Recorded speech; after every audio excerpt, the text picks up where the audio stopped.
Bismillahirrahmanirrahim. Assalamualaikum warahmatullahi wabarakatuh. Di hari yang cerah, mari kita saling berbagi energi positif untuk meningkatkan kinerja, meningkatkan amal kebaikan, guna menciptakan tempat kerja yang sehat, selamat, dan produktif. Obsesi kali ini saya akan mengulas mengenai strategi bagaimana kita mengatur situasi di lokasi kerja, kaitannya dengan pekerjaan ataupun juga di rumah, supaya bisa meminimalkan paparan terhadap COVID-19 yang sekarang lagi mendunia. Sebelum kita ulas lebih lanjut, jangan lupa subscribe, like, and share untuk mendukung terus channel ini. Pengalaman dari sahabat saya membawa saya mendapatkan informasi dari berbagai lintas disiplin ilmu dan industri supaya kita bisa mendapatkan informasi yang pas dan cukup ya untuk mengantisipasi kaitannya dengan paparan COVID-19 ini. Situasinya waktu itu sahabat saya sedang mengalami chaos yang luar biasa sehingga terkuras dari aspek fisik, psikologis ya, karena harus mengurus sekeluarganya dan juga pekerjaannya dalam situasi yang sangat sulit. Kebayang ya, waktu itu yang pertama beliau bercerita suaminya ini mengalami terpapar COVID-19. Setelah sembuh, anaknya yang paling kecil juga sama ya, ternyata paru-parunya juga mengalami problem. Padahal kalau dilihat dari pemaparan beliau, ini dari kecil ini sudah dijagain benar-benar jauh dari asap rokok, protektif sekali ya. Tetapi kaitannya dengan terpapar dan ini paru-parunya bermasalah. Nah, hampir waktu yang bersamaan juga ibu kandungnya terpapar COVID-19, cuman situasinya yang membuat challenging adalah ini tidak satu tempat dalam tempat tinggal atau tidak satu rumah dengan jarak yang cukup jauh. Beliau bercerita luar biasa, ini something yang harus pengalaman yang sangat mahal untuk kita lebih peka dan lebih care lagi terhadap kesehatan dan hygiene untuk kita, sekeluarga, dan juga di tempat kerja.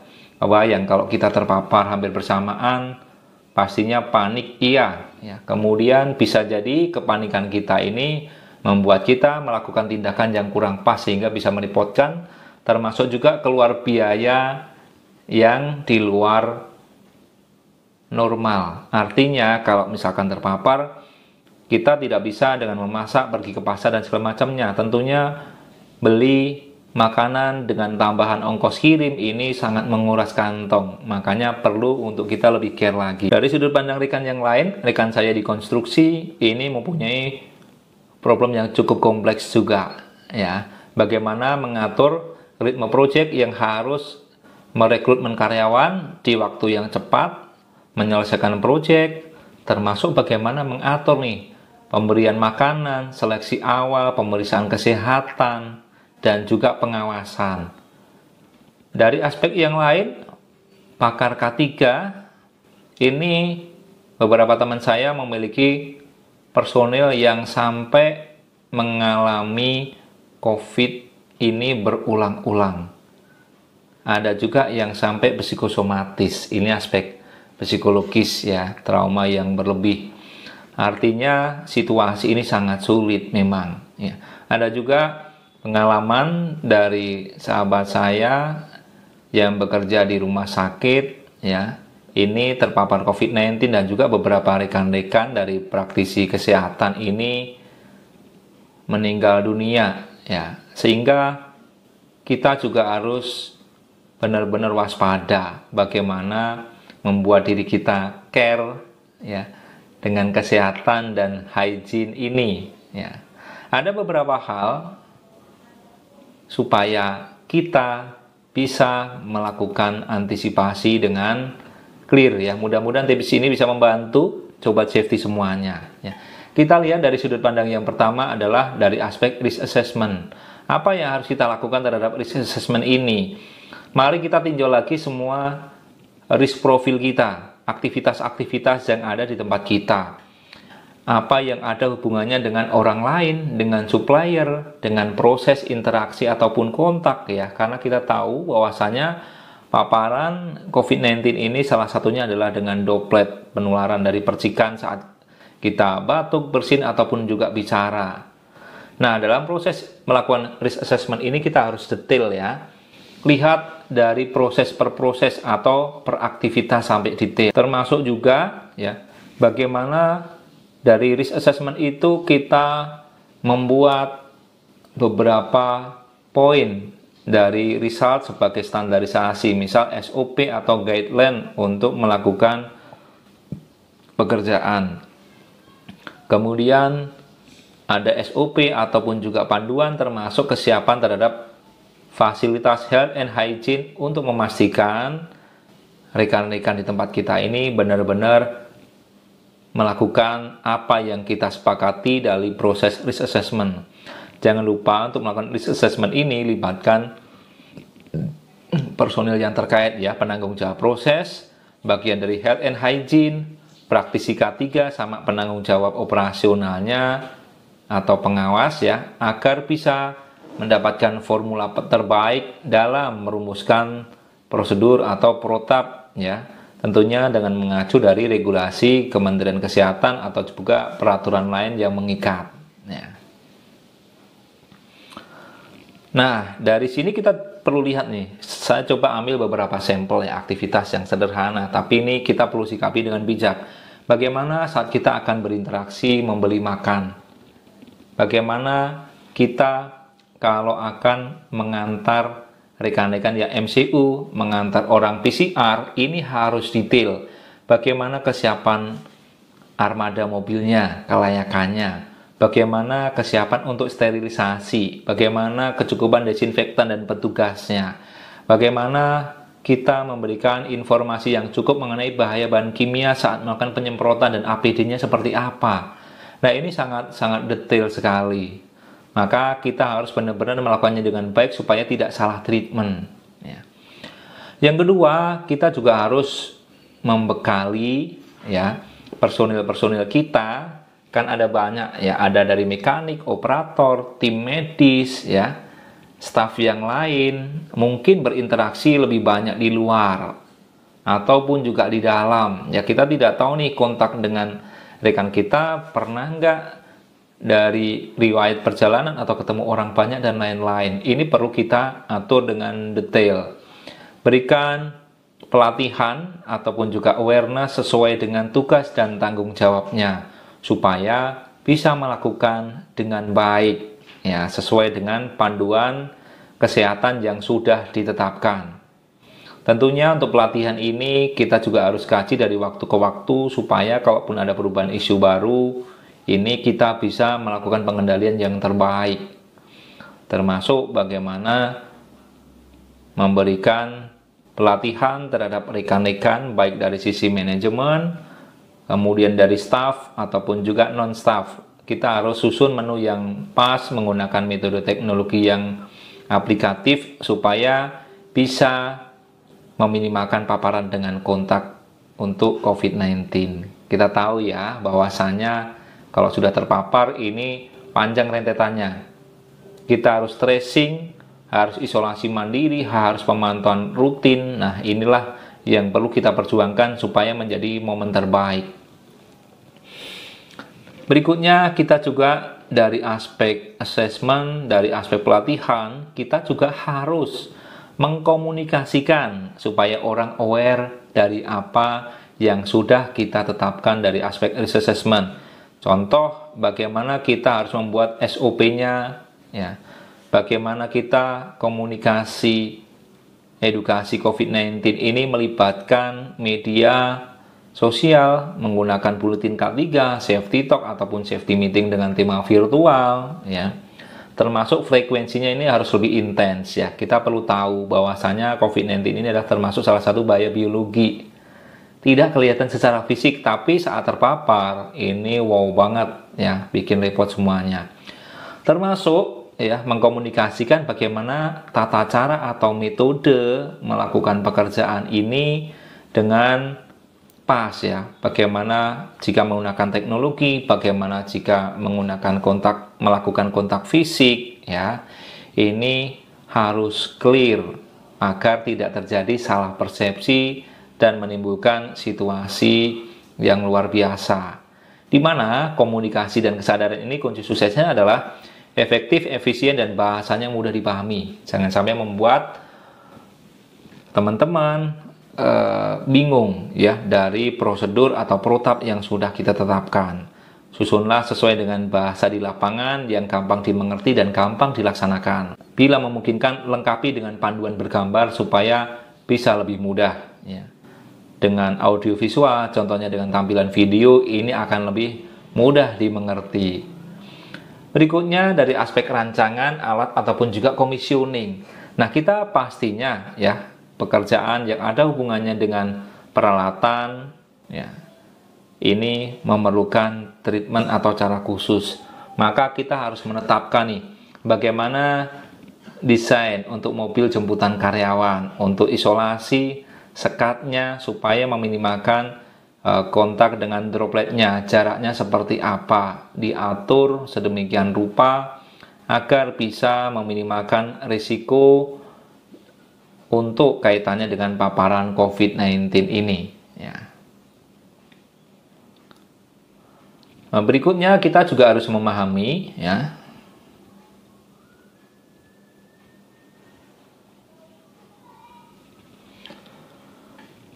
dari aspek metode kerja ya, secara umum kita kenal dengan SOP, maka kita harus susun secara komprehensif, baik itu urutan, kemudian bagaimana melakukan desinfektan, bagaimana untuk kelengkapan APD-nya, termasuk bagaimana mensterilkan alat-alat yang kita pakai sehabis kerja, termasuk juga ruangan ya, termasuk alat-alat bantu untuk deteksi awal untuk COVID-19. Contoh kaitannya dengan menggunakan saturasi oksigen, menggunakan time gun, dan berbagai peralatan yang lainnya ya.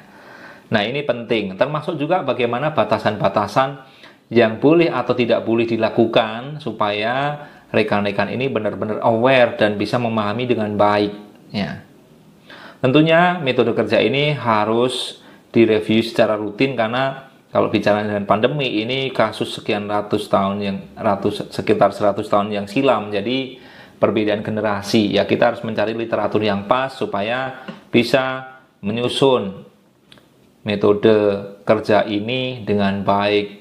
Tentunya tidak lupa pula ya merujuk dari standar yang ada, parameter kesehatan ataupun juga WHO ya, selain dari Kemenkes, supaya bisa mendapatkan metode terbaik ya, dikombinasi dengan pengalaman dari tim medis, praktisi K3 dan praktisi di lapangan, supaya benar-benar friendly user, bisa diaplikasikan dengan mudah dan tanpa hambatan. Berikutnya, kita juga harus melakukan perawatan ya. Perawatan terhadap apa? Fasilitas kesehatan, fasilitas health and hygiene untuk meminimalkan terpaparnya COVID-19 ini ya. Sehingga harus benar-benar care dari semua pihak, termasuk kita juga di keluarga seperti itu juga gitu ya. Poin yang ketujuh, kita juga harus memahami nih ya, bagaimana pengendalian apabila terjadi keadaan darurat. Maka di perusahaan kita juga harus membuat nih bagaimana kalau terjadi keadaan darurat saat melakukan pekerjaan, saat melakukan pelatihan di dalam kelas, atau saat kontak dengan supplier atau pihak luar. Nah, ini harus disusun dengan pas supaya nantinya dalam proses penanganannya benar-benar dihandle dengan care untuk meminimalkan kontak dengan orang lain ya, termasuk juga bagaimana sih mitigasi kalau misalkan di dalam kelas ada training, satu orang yang terpapar, orang lain harus diisolasi ke tempat yang bagus ventilasinya ya, dan untuk segera dilakukan tracing ya, agar bisa benar-benar optimal dari ikhtiar kita yang ada. Nah, bagaimana kalau kita di rumah gitu kan? Maka kita juga harus memahami nih, harus tahu juga nomor rumah sakitnya, ya. Selain tahu gejalanya, kalau ada keluarga kita yang terpapar ataupun juga terindikasi gejala, konsultasikan melalui telepon terlebih dahulu. Sampaikan gejalanya dengan clear, termasuk riwayat kontak dan lain-lainnya, sesuai dengan permintaan tim medis untuk mendapatkan saran terbaik. Ikuti saran medis ya, apa yang harus kita lakukan. Hal ini penting ya, supaya kita bisa memastikan ini dengan baik. Berikutnya, di poin ke-8 kita juga harus melakukan pengawasan dan evaluasi dari segenap apa yang sudah kita lihat dari poin 1 sampai poin 7 tadi.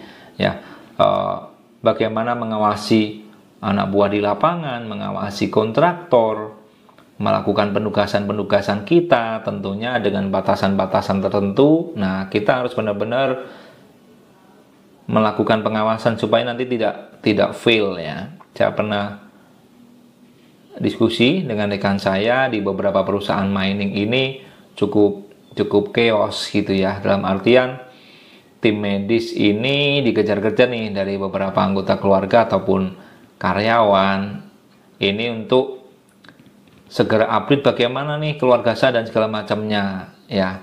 Tentunya kita juga harus presisi ya, menempatkan situasinya dalam membuat kebijakan. Berikan keleluasaan tim medis untuk melakukan tindakan protokol medis ya. Kita paham nih, tim medis ini luar biasa. Bagaimana harus menggunakan APD sepanjang waktunya ya. Kemudian bagaimana harus berkomunikasi menggunakan media komunikasi untuk update situasi pasien, harus sholat yang muslim gitu ya. Nah, tentunya jangan sampai dibebani supaya fisik dan pikirannya juga bisa fokus gitu ya. Berikan kepercayaan sama tim medis. Nah, ini supaya kita juga bisa dengan sabar dan tenang. Kalau sampai nanti tim medis juga diburu-buru, pokoknya harus begini, keluarga saya bagaimana. Nah, ini bisa membuat kalut dan membuat keputusan yang kurang pas. Nah, ini penting untuk menjaga keseimbangan dalam ritme kerja dalam penanganan COVID-19 ini ya. Sehingga kita semuanya harus memberikan edukasi yang cukup dengan porsi yang pas, mengacu dari efek kesehatan, keselamatan, psikologis ya, supaya semua yang ada hubungannya dengan penanganan COVID-19 ini bisa terkendali dengan baik. Baik, itu dari saya untuk edukasi COVID-19 yang pertama. Mudah-mudahan kita bisa melakukan upaya dengan tenang ya, sesuai dengan prioritas ya. Berikan keleluasaan tim yang sudah diberikan amanah agar bisa melakukan dengan terbaik. Termasuk juga kita juga harus care menyiapkan apa-apa saja yang diperlukan untuk sterilisasi, kemudian peralatan health and hygiene, termasuk juga ya kalau kita bicaranya kerja, sepulang kerja, jangan langsung nih ketemu sama anggota keluarga. Bersihkan badan, cuci tangan dulu ya, lepas semuanya pirantinya kita, supaya bisa memberikan ketenangan dan saat ketemu keluarga ini kita bisa dengan nyaman. Baik, itu dari saya untuk edukasi COVID-19 yang pertama. Mudah-mudahan kita bisa melakukan upaya dengan tenang ya, sesuai dengan prioritas ya. Berikan keleluasaan tim yang sudah diberikan amanah agar bisa melakukan dengan terbaik. Termasuk juga kita juga harus care menyiapkan apa-apa saja yang diperlukan untuk sterilisasi, kemudian peralatan health and hygiene, termasuk juga ya kalau kita bicaranya kerja, sepulang kerja, jangan langsung nih ketemu sama anggota keluarga. Bersihkan badan, cuci tangan dulu ya, lepas semuanya pirantinya kita, supaya bisa memberikan ketenangan dan saat ketemu keluarga ini kita bisa dengan nyaman. Semoga bermanfaat. Akhirul kalam, wassalamualaikum warahmatullahi wabarakatuh.